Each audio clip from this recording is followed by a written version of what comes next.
주님께서 평화 주시기를 바랍니다. 우리는 주를 믿는 자, 이 거룩한 고백 위에 세우신 하나님의 교회가 견고히 서고 또 하나님의 나라가 영원히 임재하는 복되고 아름다운 통로, 여러분 상하고 깨지고 그리고 실패하고 두렵고 연약한 것들 많은 인생이지만, 그러나 그런 이들을 품어주신 거룩한 하나님의 집 교회, 이 교회를 통해서 저와 여러분 가운데 하나님의 은총이 임하고 역사하심이 나타날 줄로 믿습니다. 우리 찬양대 하나님께 놀랍게 영광 돌렸는데 하나님께 한 번 더 영광의 박수를 올려드릴까요? 네, 감사합니다.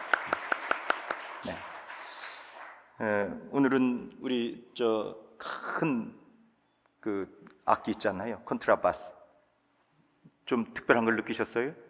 예, 활을 한 번도 안 쓰고 처음부터 끝까지 손으로 뜯어서 연주를, 정말 베이스처럼 활을 안 갖고 온 건가 싶을 정도로 아주 특별했죠? 네.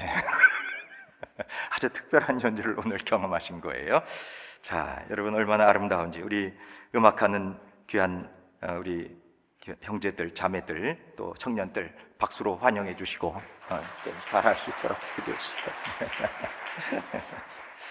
여러분 오늘 우리 성경 읽었는데 이사야 9장 1절 말씀 먼저 좀 살펴볼게요. 옛적에 여호와께서 수블론 땅과 납달리 땅이 멸시를 당하게 하셨다. 옛적에 그랬다는 얘기예요. 옛적에 수블론 땅과 납달리 땅이 멸시를 당했는데, 그런데 이후에는 해변길과 요단 저쪽 이방의 갈릴리, 수블론과 납달리를 이렇게 표현한 겁니다. 거기를 멸시당하지 않고 어떻게 하리라? 영화롭게 하리라. 할렐루야. 여러분, 이 세상 가운데서 멸시당하고 모욕당하고 수치당하고 어려움 당하던 모든 것들이 다 벗겨져서 하나님의 영화로우심으로 채워지는 역사들 있기를 주의 이름으로 축복합니다. 스불론 땅과 납달리 땅이라고 하는 것은 이스라엘 역사 속에서 사실 아픈 손가락에 해당합니다. 지리적으로 이 스불론 땅과 납달리 땅은요, 이스라엘의 최동북단에 있습니다. 그래서 북쪽의 아수르라든지 아람이라든지 이방의 군대가 전쟁에서 침략해 올 때마다 가장 먼저 적들의 그런 말발굽에 짓밟히던 땅이 이 납달리와 스불론 땅이었습니다. 또 전쟁이 끝나고 회복되게 되면 여러분 전부 다시 재건하잖아요. 그러면 유대 땅, 예루살렘 이런 데는 먼저 재건하지만, 그런데 이 납달리라든지 스불론이라든지 이 먼 지역에 있는 땅은 회복도 되든지 말든지 그냥 내버려 둔 겁니다. 그러니까 스불론과 납달리 땅이 옛적에는 뭘 당했다고요? 멸시를 당했다. 그런데 이제 후에는 이 이방의 갈릴리와 같은 곳, 이 스불론 땅과 납달리 땅을 하나님께서 영화롭게 하리라 하는 말씀이에요. 이 스불론 땅과 납달리 땅 지도를 통해서 잠깐 보실까요? 지도가 좀 펑퍼짐하게 나와서 그렇기는 한데, 여기가 갈릴리 호수고요, 납달리가 여기 있고 그 아래로 내려오면 스불론이라고 하는 데가 있고 이사갈 있습니다. 그러니까 납달리와 스불론이 있고, 그리고 이쪽은 아람이고 저 위로는 아수르고 이쪽으로는 바벨론이 됩니다. 그러니까 아람이라든지 아수르라든지 바벨론에서 공격해 오면 이 길을 따라서 예루살렘을 내려오게 되죠. 예루살렘은 이 지역에 있습니다. 예루살렘. 그래서 이 예루살렘이 공격받는 것을 방어하기 위해서 납달리와 스불론이 항상 전쟁의 군합발에 고통당하던 곳, 그리고 전쟁되면 가장 먼저 어려움을 처하던 곳, 이것이 바로 이 스불론과 납달리 땅이었었습니다. 아스 임금님 시절, 그러니까 지금 이사야 선지자가 이사야 9장 1절의 분위 그 배경 속에서 임금님이 아스 임금님 시절인데, 그 아스 임금님 시절, 물론 북쪽 이스라엘 시절이기도 합니다만 북쪽의 임금님 베가 왕 시절에 아수르에서 아주 폭력적인 군대를 이끌고, 엄청난 군대를 이끌고 디글랏 빌레셀 3세가 이 원정을 떠나서 이스라엘을 공격하게 될 때에, 그때에도 역시 이스라엘 백성들은 다 먼저 빼앗기게 되는 것이 스불론과 납달리, 그리고 사람도 포로로 잡혀가게 되는 멸시당하던 땅, 고통스러운 땅이 바로 이 납달리와 스불론이었었습니다. 이 지역을 이사야는 어떻게 표현하고 있냐면, 전쟁이 벌어질 때마다 이 이방의 백성들이 와서 멍에를 메우고 그리고 채찍으로 때리고 그리고 그들에게 막대기를 가지고 통제하는 일들로 이스라엘 백성들의 모든 것을 뺏어갔다, 이렇게 말씀합니다.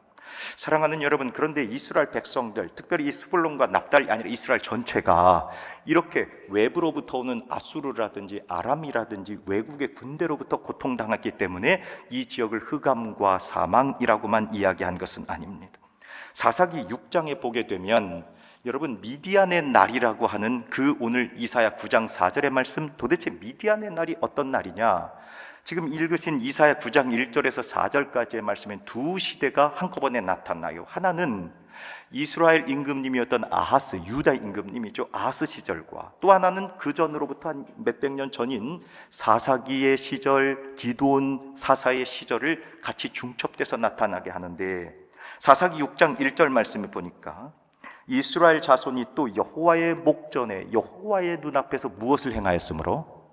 악을 행했다는 겁니다. 그래서 여호와께서 7년 동안 그들 누구의 손에 넘겨주셨어요? 미디안이라고 하는 외적의 이방의 손에 넘겨주셨습니다. 그러니까 그들이, 이스라엘 백성들이 하나님 앞에서 죄를 범하고 악을 범하고 그 결과 하나님은 징계 회초리를 드시는데, 그게 어떤 군대냐? 미디안이라고 하는 군대입니다. 이스라엘 백성들은 당시에 미디안 사람들에게 압제를 당하고 징계를 당해서요, 너무너무 고통스러웠습니다. 모든 걸 다 빼앗아 갑니다. 모든 것을 수탈합니다. 몇 년 동안? 7년 동안 고통당하는 겁니다. 산속에 숨습니다. 동굴에 숨습니다. 당시 용사였던 기드온도 어떻게 했느냐?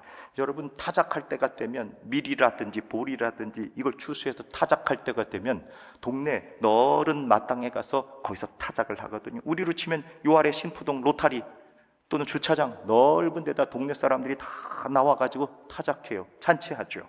그런데 그렇게 하면 미디안 군대가 와서 다 빼앗아 가버리니까 이것을 타작마땅에서 타작하지 못하고 밤에 몰래 산속으로 들어갑니다. 그러면 포도즙 틀을 있는데, 그 포도들을 밟아서 짜 내리는 포도즙 틀은 조그맣거든요.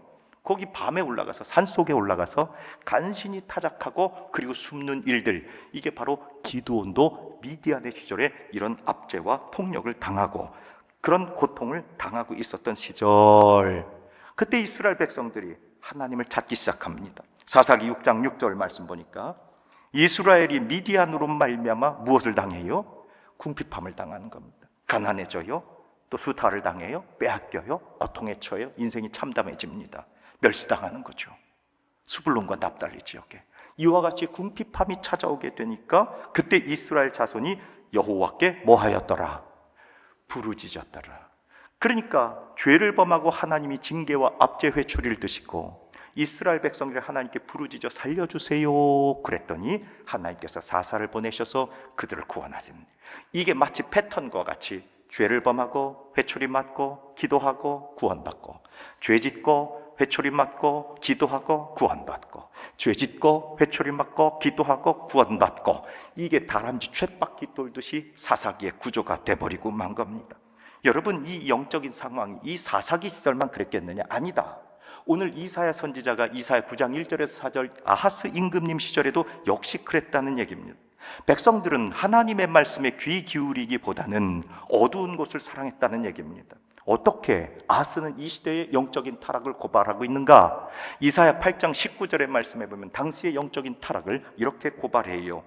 어떤 사람이 너희에게 말하기를, 어떻게 말해요? 주절 속살. 알아듣겠어요? 못 알아듣겠어요? 옆에다 대고 주절 해봐요. 주절 속살. 주절 속살거리는 신접한 자와 마술사에게 들으라 하거든. 그렇게 하거든. 안 된다. 우리 백성은 누구에게 구할 것이 아니냐?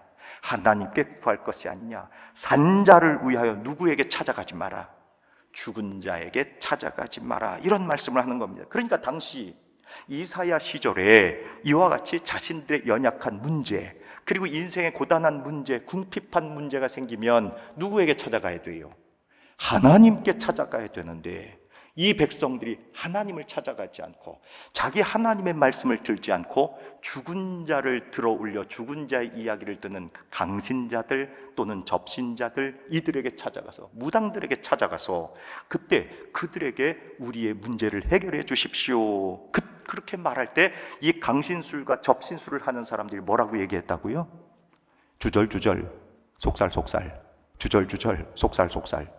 못 알아듣는 모호하고 애매한 말들로 사람들을 현혹했더라 하는 이야기입니다. 사랑하는 여러분, 이 이방의, 그리고 우상의 것들, 그리고 접신하고 귀신에게 들린 자들, 죽은 자의 영을 불러 올려서 무당처럼 살아가는 사람들, 그들의 이야기를 통해서 온전히 귀를 기울인다고 할지라도 그들의 이야기는 도무지 알 수가 없는 이야기들, 속임수고 모호하고 은밀하고, 이것이 사탄의 소리가 돼서 인생들을 유혹합니다. 그러나 하나님의 말씀은 명확하고, 하나님의 말씀은 분명하고, 하나님의 말씀은 정확합니다. 사랑하는 여러분, 그들은 인생의 살 길을 찾아서 그 접신술하는 사람들, 주절거리고 속살거리는 사람들을 찾아갔지만 결코 그것은 죽음의 자리로 나아갈 수밖에 없었습니다. 여러분, 죽은 것이 산 것을 결코 도울 수 없습니다. 죽은 것이 산 것을 도울 수 없단 말입니다. 오로지 살아계신 하나님, 그 살아계신 하나님이 산자를 도울 수 있고 산자의 문제를 해결할 수 있음을 믿으시길 바랍니다. 그래서 죽은 자의 영을 불러올린 죽은 자 앞에 가서 우리 문제를 좀 해결해 주세요, 속살속살 주절주절, 그 하는 사람들에게 간 결과, 이사야 8장 21절 22절 말씀 보니까 죽은 자의 영을 불러올려서 산자의 문제를 해결해 달라고 했을 때 그 결과는 어떻게 됐느냐? 헤매며 권고하며 굶주릴 것이라. 더 어려워지는 겁니다. 여러분, 죽은 자의 영을 불러올려서 원수 사단에게 내 문제를 해결해 달라고 찾아갔더니 오히려 헤매고 오히려 권고하고 오히려 굶주려졌어요. 그러니까 마음에 뭐가 일어나요? 화가 잔뜩 일어나는 겁니다. 그러니까 그 굶주릴 때 격분하여 자기의 임금님, 자기의 하나님까지 저주하며 위를 쳐다보고 22절 땅을 굽어보아도 환난과 흑암과 고통의 흑암뿐이리니 그들이 심한 흑암 가운데로 쫓겨 들어가리라. 여러분, 아수르가 쳐들어와서 그렇게 고통돼요. 죽임의 위협을 당하고 다 뺏깁니다. 심지어 이들이 영적으로 타락해서 내면으로도 하나님을 찾지 않고 귀신 들린 사람들에게 찾아갔습니다. 이 상태를 보고 오늘 성경은 뭐라고 얘기하느냐? 흑암이다, 어두움이다, 절망밖에 없는 겁니다. 그러니까 바깥으로는 전쟁의 위협이 들어오고 내 내면에서는 영적인 타락이 우리를 절망적인 사망에 그늘진 땅, 곧 빛을 잃어버린 시대로 끌어가 버리고 만 겁니다. 하나님을 등지고, 그리고 고통의 멍에를 메고 채찍에 맞으면서, 그러면서 그들이 막대기, 이방 원수의 막대기에 이리 가라 저리 가라 앉아라 일어서라 통제되면서 붙들린 채 구속된 채로 살아가는 삶, 그것이 바로 어둠이요 흑암이요 사망의 그늘진 땅이었다 하는 겁니다. 이 말씀이 오늘 저와 여러분 가운데 어떠합니까? 사랑하는 여러분, 오늘 저와 여러분 가운데 있는 아수르의 외적과 같은 거, 내 내면에서 우리를 어둡게 하는 것들이 다 물러가고 큰 빛이신 예수 그리스도가 저와 여러분 가운데 어둠을 몰아내 주시기를 주의 이름으로 축복합니다. 그게 9장 2절 말씀이에요. 그 갈릴리가 스불론 땅과 납달리 땅이 사망과 흑암과 어두움 가운데 있었지만 영화로운 주님의 영광이 나타난 것이 바로 2절 말씀, 우리 다 같이 읽어보도록 하겠습니다. 시작. 흑암에 행하던 백성이 큰 빛을 보고 사망의 그늘진 땅에 거주하던 자에게 빛이 비치도다. 아멘. 오늘 큰 빛이신 예수님을 만나보시기를 주의 이름으로 축복합니다. 그래서 여기 깃발에 빛이 있는 거예요. 큰 빛이 여기 있잖아요, 깃발에. 그래서 주현, 주님이 나타났은 영광의 빛이 현현하고 드러난, 저와 여러분들이 요즘 주현절기라고 하는 절기를 지나가거든요. 주님의 영광의 빛이 나타나셨고 주님이 공생애로 우리에게 생명으로 증거되셨다 하는 것을 나타낸 것을 그림으로 상징으로 보여드리는 거죠. 여러분, 이 큰 빛이 저와 여러분 가운데 들어와서 아수르라든지 또 미디안이라든지 그런 외적의 것들도 물리칠 뿐만 아니라 내 내면 안에 잠들고 있었던 죄악의 것들도 깨끗이 사라지게 되기를 주의 이름으로 축복합니다. 근데 문제는 우리 가운데 그런 능력이 있으면 좋은데 그런 능력이 자꾸 상실된단 말이에요. 1973년 스웨덴 스톡홀름이라고 하는 곳에 은행 강도 사건이 있었습니다. 그래서 약 6일 동안 인질 납치돼서 그 강도들하고 그 은행 가운데서 지나가게 됐던 사건이 있어요. 근데 이때 강도들과 일주일 동안 있는 동안에 그만 이 인질들과 강도들이 서로 친밀해졌어요. 그래서 마지막 6일째 경찰들이 들어가가지고 인질범들을 다 이제 붙잡고 그리고 납치된 사람들, 인질들을 풀어주게 되는데, 그때 이 인질들이 말이죠, 오히려 경찰들 들어오지 못하게 하고 그리고 납치범들을 보호하면서 붙잡혀가는 납치범들을 경찰에게 뭐라고 얘기하느냐? 저 사람들 함부로 하지 마세요. 저 사람들 다치게 하면 안 됩니다. 그러면서 인질범들이 이와 같은 행위를 했다고 하는 것이 보도가 돼요. 그래서 이것을 심리학자들이 분석해서 우리들에게 뭐라고 나타냈느냐? 스톡홀름 신드롬이라, 스톡홀름 증후군이라. 그분들이, 이 인질범, 납치범들이 반드시 분명히 나쁜 사람들인데 어떻게 이와 같이 친밀하게 되었나? 그렇게 된 아주 비이성적인 상황의 심리적 현상, 이걸 보고 스톡홀름 신드롬이라 한다는 겁니다. 참으로 안타깝게도 오늘 저와 여러분 그리스도인들의 모습 속에 영적인 스톡홀름 증후군들이 있어요. 왜 그러냐면 저와 여러분들이 외부에서 들어오는 아수르와 같은 군대, 예를 들어 우리에게 있는 질병이라든지 실패라든지 가난이라든지 인생의 여러 가지 문제들, 아수르와 같은 것들이 우리한테 들어올 때에 하나님, 이 아수르 군대를 물리쳐 주시옵소서. 가난을 물리쳐 주시고, 질병을 물리쳐 주시고, 우리 인생의 실패를 물리쳐 주시고, 전쟁에서도 이기게 해주시고, 주여 우리의 이 모든 문제를 다 해결하여 주시옵소서 간절히 부르짖는단 말이에요. 이것 때문에 아수르와 같은 외적의 적들 앞에 우리는 하나님 앞에 붙들면서 그 문제 해결해 달라고 매달리죠. 그런데 정작 내 영혼을 파괴하고 나를 사망으로 끌고 가는 죄라고 하는 납치범 앞에 우리는 어떻게 하고 있습니까? 우리는 죄와 싸우지 않습니다. 내 내면에서 스멀스멀 올라오는 이 악한 죄악들하고 타협하고, 그리고 그것과 협상합니다. 죄가 주는 일시적인 쾌락들, 죄가 주는 달콤한 유익들, 남모르는 짜릿함에 취해서 그 죄의 편에 섭니다. 이 정도 괜찮겠지, 남들도 다 하는데 괜찮아 라고 변명하면서 오히려 내 영혼을 넘어뜨리려고 하는 이 죄의 문제를 옹호하고 변호하죠. 마치 인질범, 그 인질이 납치범과 친밀한 관계를 맺은 것처럼 우리의 죄된 본성이 거룩하신 하나님보다도 죄의 유혹을 더 사랑하고 그것에 끌려가 버리고 마는 거, 이게 우리 안에 있는 깊은 어둠의 실체입니다. 어거스틴이라고 하는 분은 그의 회고록 고백록 제2권 2장에서 당신의 젊은 시절의 죄악을 이렇게 고백해요. 나의 젊음을 불결한 욕심의 낭떠러지로 이끌어가 치욕의 소용돌이로 던져버렸습니다. 나는 음탕한 생활에서 이리저리 뒹굴며 자신을 낭비하고 쏟아버리면서 헤매고 있었습니다. 그러니까 이 어거스틴이 자신이 얼마나 음탕하고 죄짓고 악한지 죄 가운데 자신을 다 소비하고 죄 가운데 자기를 다 집어 던져버렸다는 얘기입니다. 나는 어둠을 사랑했습니다. 빛은 거부했습니다. 죄가 나를 파괴하고 있는데도 불구하고 나는 오히려 그 죄를 변호하고 그 죄 가운데 들어가 버리고 말았습니다. 주께서 내 마음에 빛을 비추시고 내 생명을 구원하시려고 했다고 할지라도 나는 그 빛을 거부하고 나를 어둠에다가, 죄악 가운데에다가 집어 던져버리고 말았습니다. 어둠을 사랑했습니다. 고백록에서 이 어거스틴이 고백하는 겁니다. 그러므로 사랑하는 여러분, 흑암이라고 하는 것은 아수르의 군대가 나를 죽이고 아수르의 군대가 나를 때리는 것만이 흑암이 아니라, 그것은 오히려 우리가 사생결단하고 들어오지 못하게 합니다.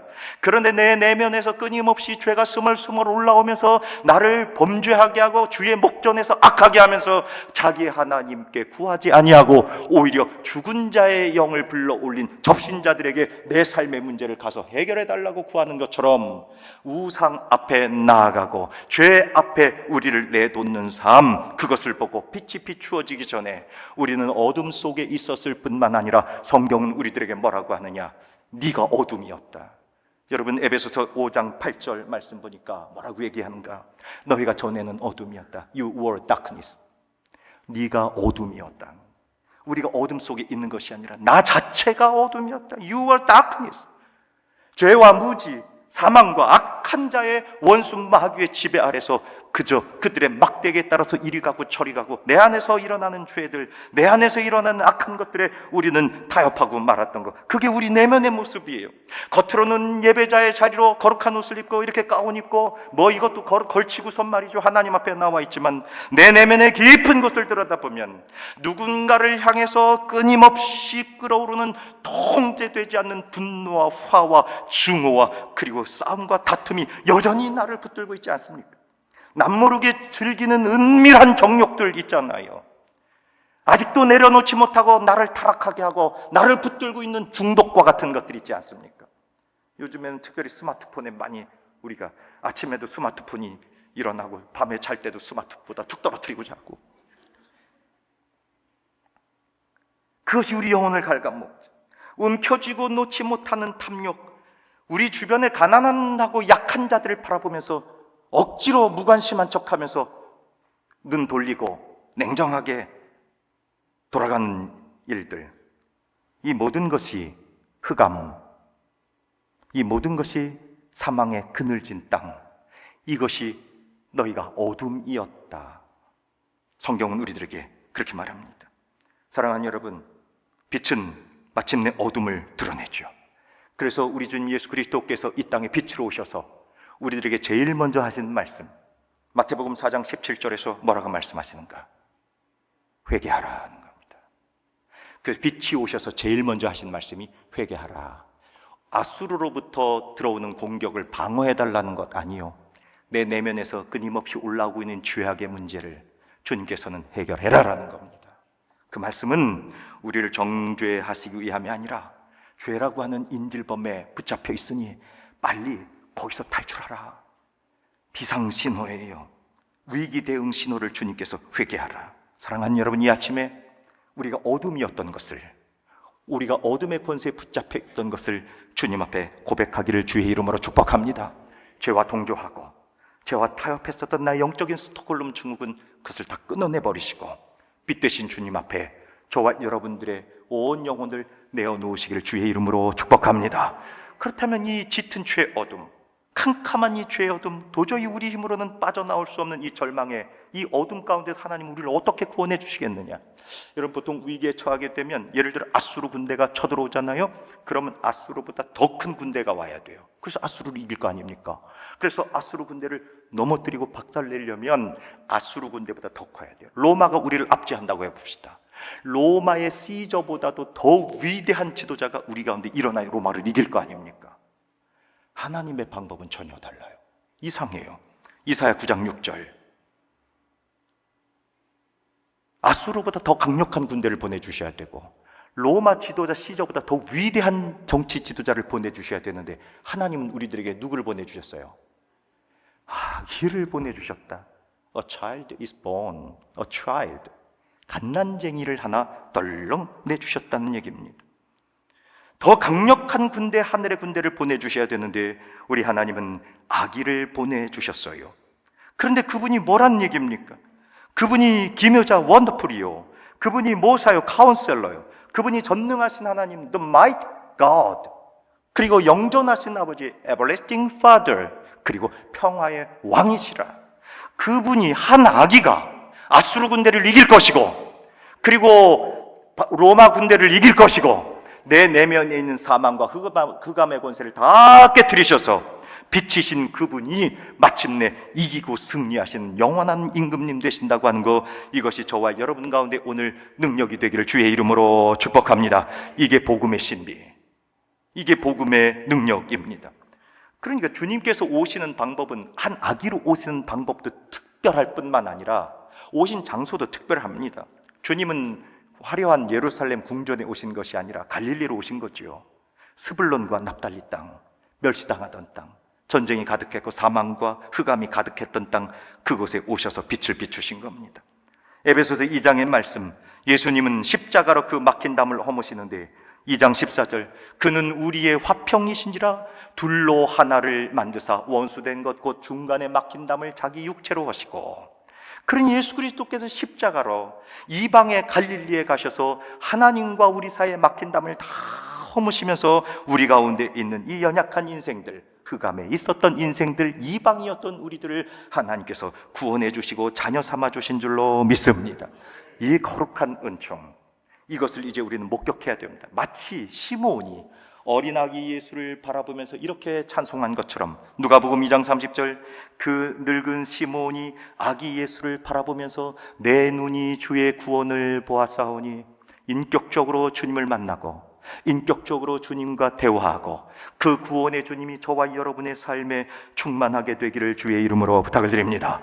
그 주님이 죄와 사망의 권세를 끊어버리고 저와 여러분의 삶에 본질적인 자유 생명의 빛으로 오늘 충만하게 비추어지기를 주의 이름으로 축복합니다. 그 주님은 우리를 어떻게 구원하시겠느냐? 9장 4절, 이사야 9장 4절의 말씀 보니까 주님의 방법, 이기는 방법은 독특합니다.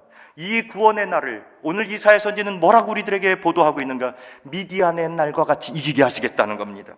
9장 4절 말씀 보니까 그들이 무겁게 맨 멍에, 아수르에 의해서 멍에를 맸어요. 너무 무거워요. 지금 삶이 고단해요. 매일매일 힘들어요. 마치 시치푸스에서 그 사람이 돌덩어리를 올라가고 긁고 올라가면 뚜루룩 떨어지고 매일매일 힘들어요. 밤새 바다에 가서 고기를 잡지만 빈손이에요. 춥고 힘들어요.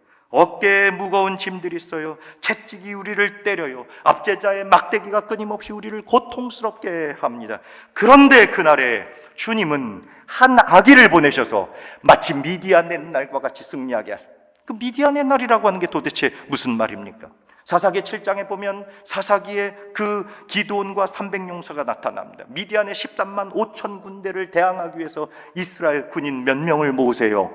300명만 가지고 미디안의 13만 5천 군대와 싸우죠. 사사기 7장 2절 말씀 보니까 너를 따르는 백성이 너무 많은즉 내가 그들의 손에 미디안 사람을 넘겨주지 아니할 것이다. 이는 이스라엘이 나를 거슬러 스스로 자랑하기를 내 손이 나를 구원하였다 할까 함이니라. 교만해질까 봐.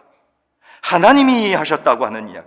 이 승리는 마치 오실 예수 그리스도께서 13만 5천 미디안 군대를 300명의 용사가 그 나팔과 항아리와 횃불 들고 나아가 승리해서 마치 불가능한 것이지만 다 이긴 것처럼, 십자가로 원수들을 다 물리치고 이긴 것처럼 예수 그리스도를 우리에게 나타내신 전쟁의 모습이었습니다. 저와 여러분, 우리가 스스로는 죄와 또 사망의 권세를 끊을 수 없는 연약한 존재들이죠. 그런데 십자가는 이깁니다. 십자가는 승리합니다.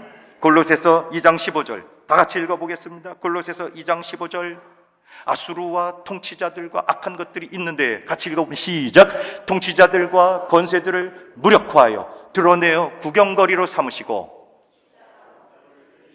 아멘. 십자가로 이기셨느니라. 기드온의 300용사로, 기드온의 항아리와 횃불과 나팔로 이기신 것처럼 십자가로 통치자들과 권세를 이기시는, 그게 바로 미디안의 날. 세상의 것들에 원수에게 이생 더 이상 빼앗기지 아니하고 십자가로 결국 그 승리의 결과는 저와 여러분들이 누리실 줄로 믿습니다. 피 흘리시기는 예수님께서 다 흘리셨고 저와 여러분들은 그 승리를 누리는데, 이사야 9장 3절에서 우리 같이 읽어보도록 하겠습니다. 이사야 9장 3절 시작. 주께서 이 나라를 창성하게 하시며 그 즐거움을 더하게 하셨으므로 추수하는 즐거움과 탈취물을 나눌 때의 즐거움같이 그들이 주 앞에서 즐거워하오니 아멘. 왕이 승리하면 백성들이 기뻐하죠. 우리 주님 예수 그리스도께서 피 흘리고 승리하셔서, 말씀 조금만 더 보여주세요. 주께서 이 나라를 창성하게 하시고 그 즐거움은 더하게 하신, 사랑하는 여러분, 우리가 한 일은 없지만 믿음으로 임금님의 승리를 받아 누리는 역사, 이게 복음의 영광입니다. 그러므로 예수 그리스도께서 큰 빛으로 우리 가운데 찾아오시게 되면 저와 여러분의 연약했던 삶이 창성하게 될 것입니다. 실패로 쪼그라졌던 우리 가정과 영혼이 다시 풍성하게 될 것이고, 슬픔과 눈물과 빼앗겼던 웃음과 기쁨이 다시 회복되게 될 것입니다. 마치 대풍년을 맞은 농부처럼, 전쟁에서 이기고 돌아오는 장군처럼 세상이 줄 수 없는 놀라운 기쁨이, 우리가 싸워서 이긴 것은 아니지만 주님께서 십자가에서 싸워 피 흘리셔서 이기신 그 거룩한 창성함과 즐거움이 저와 여러분의 것이 되는 줄로 믿으시기를 주의 이름으로 축복합니다. 그러니 이제 선택해야 됩니다. 우리의 마음의 보좌에 죽은 것으로 우리의 문제를 해결해 달라고 구하지 말고 오로지 살아계신 하나님, 그분의 빛이 예수 그리스도로 우리 가운데 오셨으니 그 예수 그리스도를 내 안에 모셔드리며 세상이 의지하는 군합발, 세상이 의지하는 전투복, 그것은 다 태워버리시고 오로지 십자가의 승리로 저와 여러분들이 아수르 군대도 이길 뿐만 아니라 내 내면에서 스멀스멀 올라오는 이 죄악의 것들도 완전히 끊어버리시고 하나님의 평강의 나라를 누리시는 저와 여러분들 되기를 주의 이름으로 축원합니다. 거룩하신 하나님, 오늘 우리의 소망과 우리의 기대는 오로지 평강의 임금님이신 예수님께 있으니 오 주여 십자가의 승리로 확정된 평강을 우리들에게 허락하여 주시옵소서. 우리의 가정과 일터, 우리의 교회, 지긋지긋한 죄와 실패의 사이클이 다 끊어지게 하시고 오로지 하나님의 영광 평강만 충만하게 하옵소서. 우리 구주 예수 그리스도의 이름으로 기도합니다. 아멘.